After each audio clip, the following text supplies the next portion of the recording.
warahmatullahi wabarakatuh. Halo guys, bertemu lagi dengan kami di Pose Podcast Sekolah SMP Negeri 2 Cimerak. Saya Nita Evianti dari kelas 9A dan teman saya Febi Puspaningtyas dari kelas 9B. Dan bersama kami sudah ada Bapak Ipan Fauji Rahman SPD. Hai anak-anakku semuanya.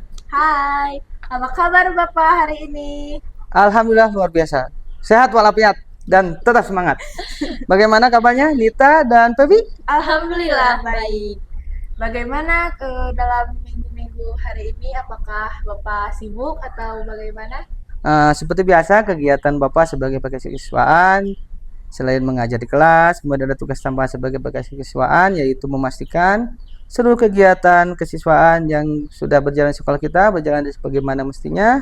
Kemudian seperti yang kalian ketahui juga bahwa Bapak membimbing beberapa eskul, yaitu pembina OSIS, kemudian pramuka dan juga paskibra. Sebaliknya bagaimana kalian hari-hari ini di minggu ini sekolah menyenangkan? Menyenangkan. Mudah-mudahan semangat kalian bisa menular ke rekan-rekan kita yang lainnya. Baik Pak Ipan, sebelum kita berbincang-bincang lebih jauh, apa sih tanggapan Bapak tentang pose program ini? Ini episode pertama ya? Iya. Betul. Jujur tanpa ada gimmick, tanpa ada rekayasa apapun, Bapak sangat bahagia sekali. Kenapa? Karena tidak terpikirkan oleh Bapak sebelumnya bahwa anak-anak SMP 2 yang notabene kita mungkin lah, biar kata orang kita berada di pinggiran, kita berada di bukan di tengah kota, tapi punya inovasi dan kreativitas yang luar biasa seperti ini. Bahwa alhamdulillah juga buat kami, buat Bapak sendiri, buat kami sekolah, Pose ini bisa menjadi agen atau saluran sosialisasi berbagai macam program sekolah, kemudian bisa disebarluaskan dan dikenalkan lebih luas ke masyarakat. Selain khususnya untuk lebih memotivasi juga untuk siswa yang ada di sekolah kita. Oleh karena itu, Bapak sangat bangga, Bapak sangat bahagia sekali, luar biasa. Ini inovasi dan kreativitas yang jujur Bapak di luar ekspektasi Bapak. Ternyata kalian bisa mengadakan kegiatan yang seperti ini. Tepuk tangan lah, boleh. Baik Pak Ipan, bagaimana nih perasaan Bapak menjadi tamu pertama dalam episode podcast sekolah kami ini? Luar biasa. Alhamdulillah, sebuah kehormatan tersendiri buat Bapak menjadi pengisi perdana, narasumber pertama di kegiatan Pose ini. Dan sekali lagi, saya apresiasi luar biasa untuk anak-anakku semuanya. Kalian bisa berinovasi, membuat program seperti ini, dan mudah-mudahan kedepannya kalian bisa menghadirkan narasumber yang lebih beragam, kemudian narasumber yang lebih kompeten, kemudian juga bisa menambah wawasan kalian, menambah motivasi untuk siswa-siswi yang lain seperti itu. Baik Pak Ipan, apa sih visi misi sekolah ini? Visi misi sekolah ini. Seringkali bahwa anak-anak kita di sini belum tahu visi misi sekolah itu apa. Kemudian tujuan dari pendidikan di sekolah itu apa. Berkesempatan kali ini makanya Bapak akan sampaikan visi misi sekolah kita itu, yaitu mencetak generasi penerus yang beriman dan bertakwa kepada Tuhan Yang Maha Esa, kemudian berakhlakul karimah, kemudian berpikir kreatif, dan juga bernalar kritis. Ini adalah beberapa karakter positif yang perlu dikembangkan dan yang pastinya akan berguna untuk kalian kehidupan kelak di masyarakat dan juga di dunia pekerjaan yang akan kalian geluti di masa yang akan datang. Jadi kurang lebih seperti itu. Yang pertama, bertakwa kepada Tuhan Yang Maha Esa, beriman dan bertakwa, kemudian berakhlakul karimah, kemudian juga menciptakan daya kreativitas, kemudian juga bernalar kritis, sehingga kalian bisa memecahkan berbagai macam masalah dan problematika kehidupan di masa yang akan datang. Oh begitu ya Pak, jujur kami juga baru tahu. Bapak sudah duga loh dari sebelumnya, bahwa kalian juga baru tahu sekarang. Nah, Bapak sampaikan tadi juga bahwa kegiatan Pose ini termasuk agen sosialisasi atau untuk menyalurkan, menyampaikan informasi supaya anak-anak kita lebih tahu tentang sekolah kita, kemudian juga bisa informasi ini bisa menyebar luas ke masyarakat. Bapak ingin sedikit lagi membahas mengenai visi misi sekolah ya. Kenapa ada beberapa poin yang tadi ditekankan dalam visi misi sekolah? Yang pertama, beriman dan bertakwa. Itu sebagai pondasi kita sebagai makhluk Tuhan, sebagai warga negara yang baik, apalagi kita negara yang religius, apalagi kita sebagai umat muslim, maka yang pertama adalah keimanan dan ketakwaan kepada Tuhan. Kemudian yang kedua, berakhlakul karimah. Karena ada sabda Nabi, yaitu bahwa di atas ilmu itu ada adab, ada akhlak. Jadi yang diharapkan bukan hanya pintar, bukan hanya cerdas, bukan hanya mempunyai skill, tapi juga kita sebagai manusia, makhluk yang beradab, kita harus mempunyai etika dan akhlak yang baik. Kemudian yang ketiga, mempunyai nalar kreativitas atau kreativitas yang tinggi. Sehingga anak-anak kita diharapkan mempunyai kreativitas supaya bisa mengembangkan semua potensinya, kemudian juga dengan membiasakan pemikiran kreatif, bisa menciptakan inovasi-inovasi atau hal-hal baru. Hal-hal baru, hal yang bermanfaat, lebih berdaya guna. Kemudian yang diharapkan ke depannya kreativitas ini menjadi bekal yang sangat luar biasa untuk masa depan kalian. Pun yang terakhir, bernalar kritis. Bernalar kritis itu kadang-kadang kalian suka ada pertanyaan nggak dalam benak kalian? Kok ini kenapa seperti ini? Oh kenapa kok ada hujan? Oh kenapa kok ada awan? Oh kenapa angin bisa bergerakkan pohon?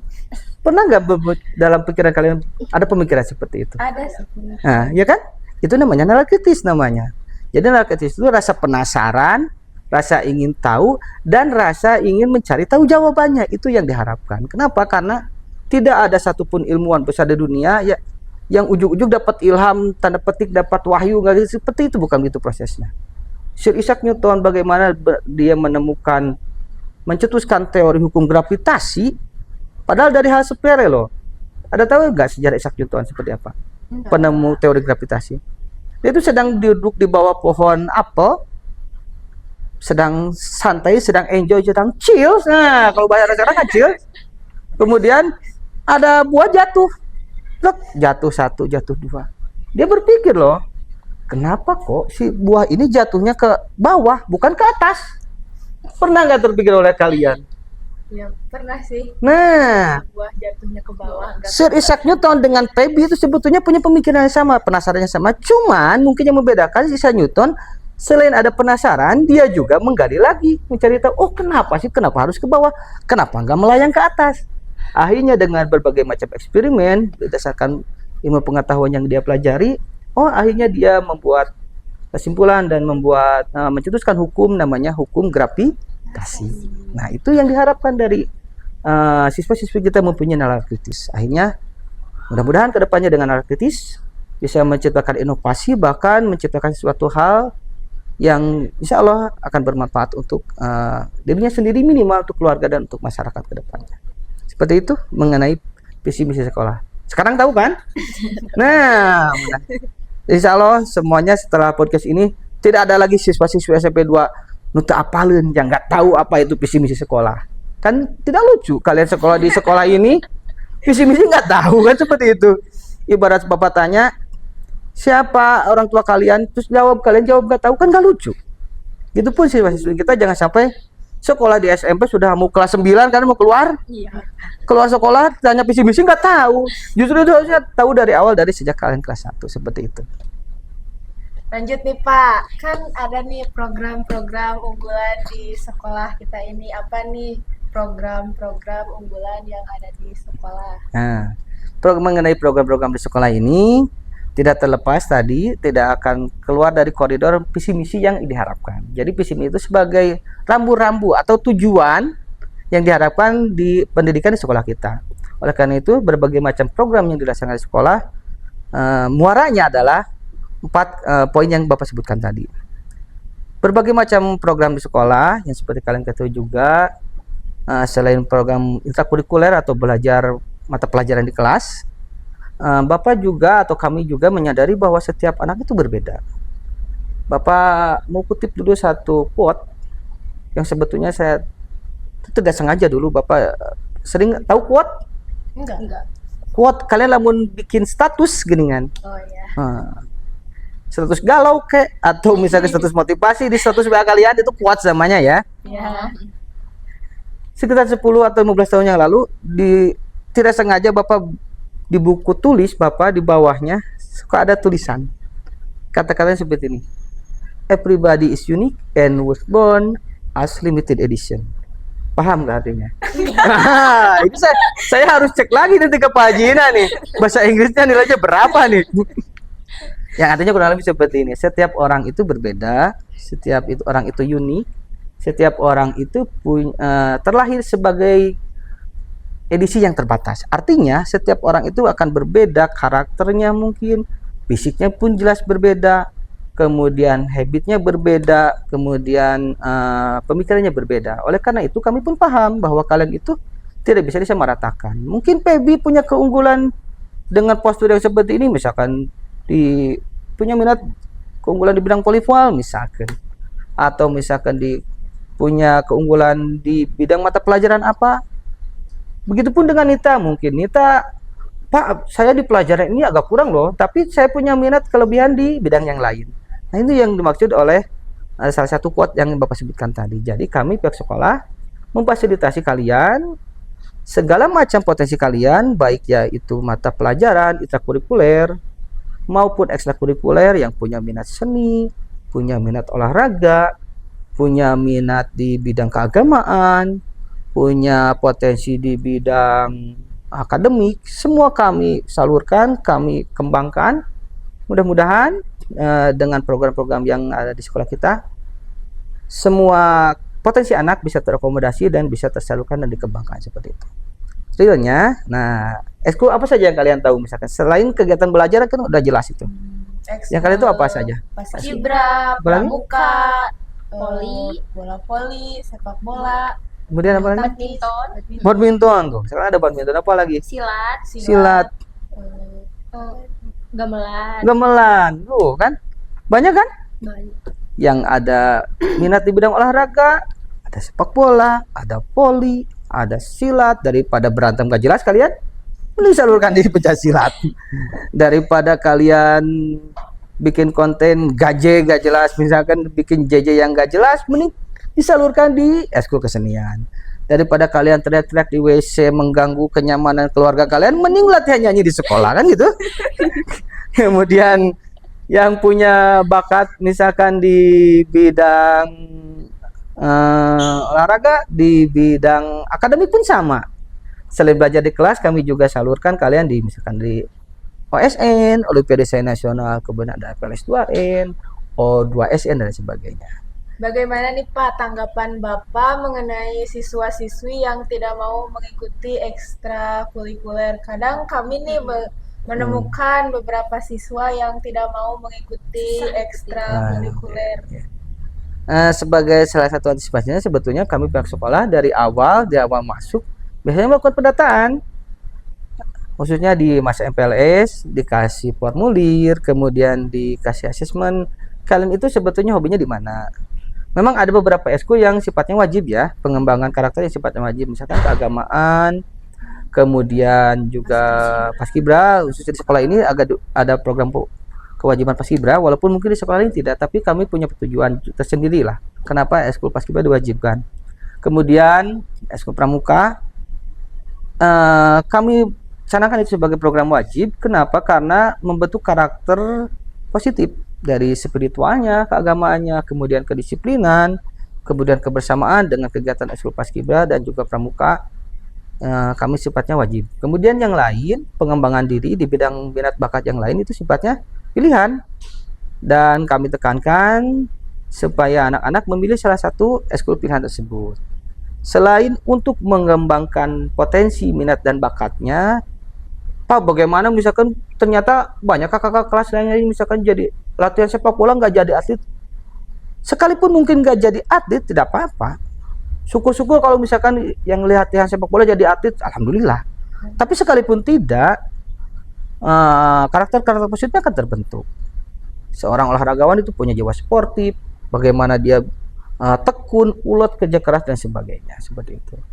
Itu untuk pengembangan minat dan bakat. Di samping itu juga pengembangan ekstrakurikuler dan program sekolah lain itu ditujukan salah satunya untuk meminimalisir kalian menghabiskan waktu di luar sekolah yang notabene seringkali dimanfaatkan untuk hal yang negatif. Pulang sekolah misalkan, ke rumah nggak nyampe, nah kalian nongkrong dulu di mana, pakai baju sekolah dengan aktivitas yang kurang baik, dilihat oleh masyarakat dan kadang-kadang bisa merugikan kalian sendiri. Oleh karena itu di sekolah kami selain kegiatan pembelajaran di kelas, ada juga kegiatan ekskul, salah satunya untuk meminimalisir kalian menghabiskan waktu untuk kegiatan-kegiatan yang tidak berfaedah. Nah, seperti itu. Mungkin program-program secara garis besar yang dilaksanakan di sekolah kita.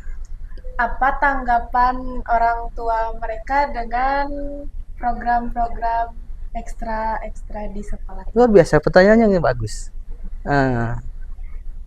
Kami di pihak sekolah selalu berkomunikasi intens dengan orang tua, baik itu ada pertemuan khusus orang tua dipanggil ke sekolah atau setidaknya di sekolah kalian di kelas ada grup kelas. Ada. Kemudian kalian tahu tidak ada grup orang tua? Tahu. Nah, bagus. Enggak tahu. Nggak tahu? Tahu. Insya Allah tiap wali kelas selain punya grup WA siswanya, ada juga grup WA orang tua. Tujuannya untuk apa? Kira-kira untuk apa? Enggak tahu. Pebi? Kira-kira tahu nggak kenapa harus ada grup orang tua? Membicarakan anak-anak. Membicarakan anak-anaknya kenapa gitu? Jadi Pebi jangan macam-macam ya. Kalau misalkan Pebi kamu berbuat hal yang tidak bagaimana mestinya, wali kelas itu intens komunikasi dengan orang tua dengan grup. Atau misalkan kalau lebih sifatnya privat lebih bisa ke Japri.